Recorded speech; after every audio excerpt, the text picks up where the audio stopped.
মিটিঝরা ধারাবাহিকের নতুন পর্বের আপডেট নিয়ে চলে এসেছি বন্ধুরা। আজকের পর্বে আপনারা দেখতে পারবেন রায় একটা রেস্টুরেন্টে বসে থাকে। ওখানে অনির্বাণ আসে আর রায়ের মাথায় অনেক গোলাপের পাপড়ি ছড়াতে থাকে। তারপর অনির্বাণ বলে হাতে হাত রাখাটা সহজ কথা নয়। তখনই রায় বলে যে হাতে হাত রেখে বহন করাটাও কোনো সহজ কথা নয় অনির্বাণ। তো এই ছিল মিটিঝরা ধারাবাহিকের আপডেট।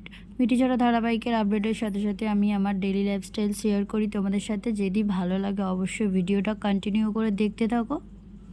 তো hi friends, good morning, welcome back to my channel Susmita lifestyle. কেমন আছো তোমরা? নিশ্চয়ই ভালো আছো। আমি অনেক ভালো আছি তোমাদের আশীর্বাদে, তোমাদের ভালোবাসায়। আর দেখো সকালে চানটা পুজো হয়ে গেছে, চলে এসেছি একেবারে আয়নার সামনে। আর আজকে হচ্ছে শুক্রবার। তো দিনটাই সকালটাই খুব সুন্দরভাবে কাটছে। দেখা যাক বাকি সারাদিনটা কী করি। আর চলো এখন চা খেয়ে নেবো আর গামছাটা মিলে দেবো। আমাদের মেয়ে সবার প্রথম আগে নিয়ম হচ্ছে রান্নাঘরে এসে চা সুগে করা, তারপরে রান্না। তো এখানে আমি চা বসিয়ে দিচ্ছি দেখো।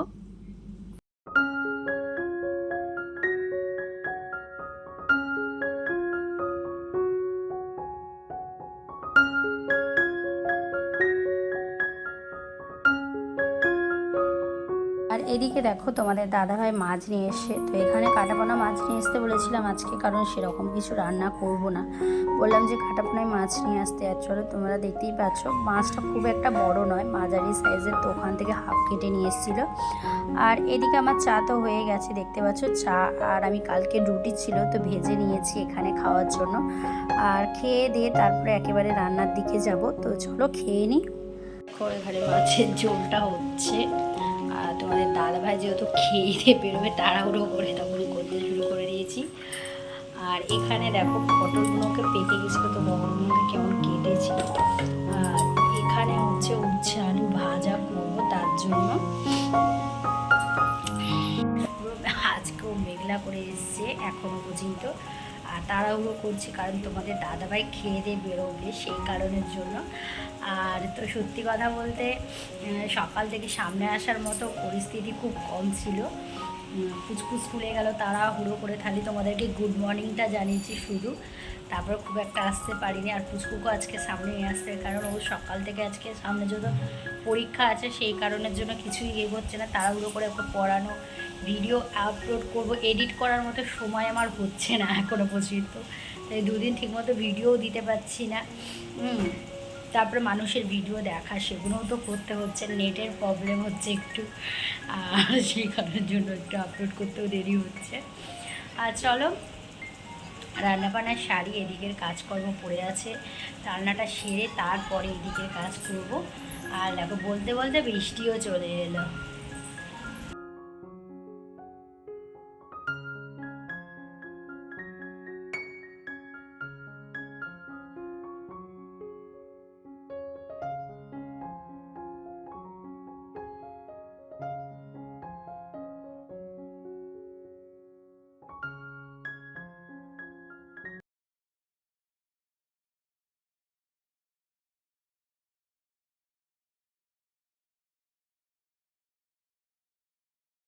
এখানে দেখো তোমাদের দাদাভাই খেতে বসে পড়েছে। আর উচ্ছে আলু ভাজা আর মাছের ঝোল দিয়ে তোমাদের দাদাভাই এখানে খেয়ে নিচ্ছে। আর বাদ বাকি রান্নাটা আমি পরে করব, শুধু বাকি আছে পটলের তরকারিটা। তো এইভাবে আমি সেদিনকে আবার মাকে দেখেছিলাম করতে, তো মা বলছিল যে শুকনো হয়ে গেলেও সবজি কিন্তু এইভাবে রান্না করা যায়। তো সত্যি কথা বলতে খুব ভালো হয়েছিল খেতে, আমি খুব সুন্দরভাবে খেয়েছি। আর এগুলো যদি তোমরা রুটি বা পরোটার সাথে খাও তো খুবই ভালো হবে। আমি যেহেতু ভাতের সাথে খেয়েছিলাম, তারপরও একটু রেখে দিয়েছিলাম রাতে রুটি খাওয়ার জন্য। তো চলো এইভাবে তোমরা বাড়িতে ট্রাই করো, খুব ভালো লাগবে খেতে। এই দেখো দুপুরের এখন ভাত নিয়েছে, আর এখানে আছে মাছের ঝোল আর ভাত। আর এখানে নিয়ে নিলাম বিকেলের চা। তো কে চা খাবে চলে আসো তোমরা।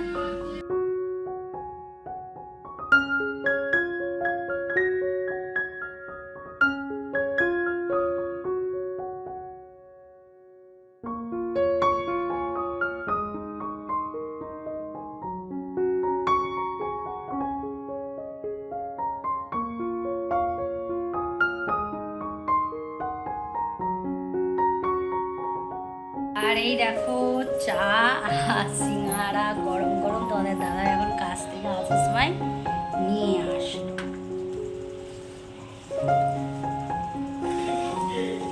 হ্যাঁ মুড়ি লুটছে, তুমি চা খেয়ে নেবে এসো।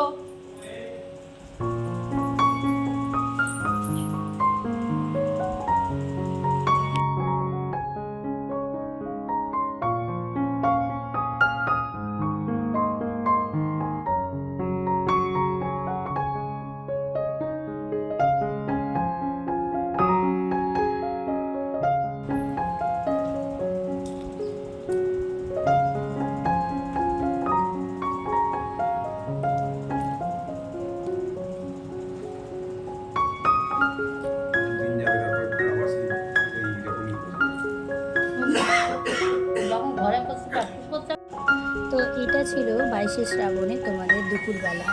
22শে শ্রাবণে স্কুলে প্রোগ্রাম হয়েছিল, তো পুচকু এসে আমাদের বলেনি যে ওকে রবীন্দ্রনাথ ঠাকুরের একটা ছবি আঁকা করে নিয়ে যেতে হবে।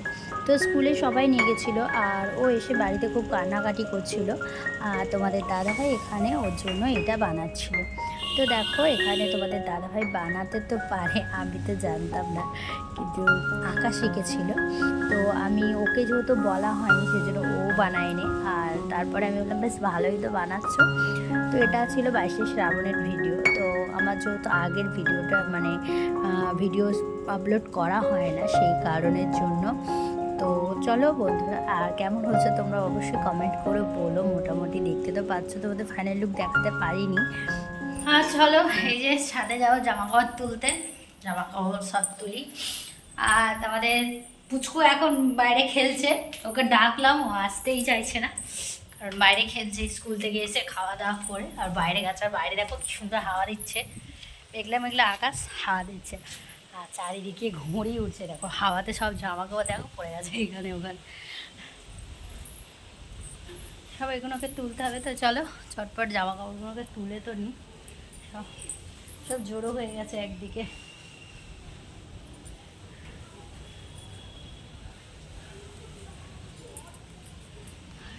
আর এই দেখো জামা কাপড় তোলা হয়ে গেছে, আর বাইরে মানে খোলা আকাশের নিচে সত্যি প্রকৃতির হাওয়ার একটু আলাদাই মর্যাদা। তো চলো আমার জামা কাপড় তোলানো হয়ে গেছে, এবার নিচে যাব, চা ফা খাওয়া কমপ্লিট। ওদিকে পুচকু বায়না করছিল বলে তোমাদের দাদাভাই রবীন্দ্রনাথ ঠাকুরের আজকে ইয়ে করছে, একটা স্কেচ বানিয়ে দিচ্ছে ওকে, প্রচণ্ড বায়না করছিল কারণ স্কুলে দেখেছে আর ও এসে আমাদের বলেনি যে আজকে নিয়ে যাওয়ার কথা ছিল স্কুলে। তো বায়না করছে বলে তোমাদের দাদাভাই এখন বানিয়ে দিচ্ছে ওকে। চলো নিচে যাই, তারপরে আবার রাত মানে সন্ধে পড়ার পর আবার সন্ধে দিতে আসতে হবে। তো চলো।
দেখো আজকে গিয়ে আমি চুল কেটে এলাম, তো অনেকক্ষণ চুল ফুল কেটে এসেছি, তারপর রান্না করলাম আলু ভাজা আর রুটি করেছি আজকে রাত্রের জন্য। আর ভাত টাত তো নেই, কারণ দেওরের রাত ওই বা একমাত্র রাত্রে ভাত খেত, আর ও খায় না বলে আমাদের খুব একটা কাউ ভাত হয় না, আর ভাত নেইও, আজকে অল্প করেই চাল দিয়েছি। আর দেখো চুলটা পুরো কেটে একটুখানি করে দিয়েছি, আবার ছোট্ট করে দিয়েছি, আবার একটুখানি করে দিয়েছি, না ল্যাজের মতো হয়ে গেছিলো, যেটুকু নষ্ট হয়ে গেছিলো পুরো একদম উড়িয়ে দিয়েছি। ঠিক আছে, আর চলো ভিডিওটা এখানেই শেষ করছি। ভিডিওটা যদি তোমাদের কোথাও ভালো লাগে একটা লাইক করো, শেয়ার করো, চ্যানেলটা সাবস্ক্রাইব করে পাশে থাকা বেল আইকনটা টুক করে বাজিয়ে দাও। তাহলে টাটা, বাই বাই, ভালো থাকে, সুস্থ থাকে, দেখা হবে পরের দিন। Good night.